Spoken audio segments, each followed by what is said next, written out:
Samantala, balikan natin sa Camp Crame ang ating kasamang si Connie Sison. Connie?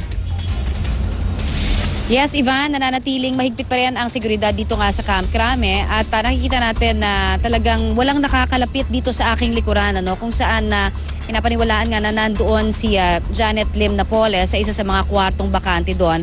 At nakikita rin natin na nakabantay ang mga taga-Special Action Force simula pa kagabi dyan para na rin daw mapanatili talaga yung maayos na seguridad nitong si Napoles.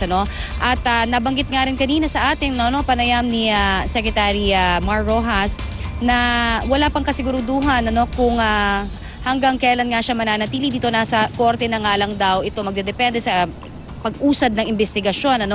At ito ay particular na rin sa patungkol dun po sa sinasabi na maaaring maging state witness na rin itong si Janet Lim Napoles. Sinasabi niya na it's really up to the courts at sa usad na magiging investigasyon.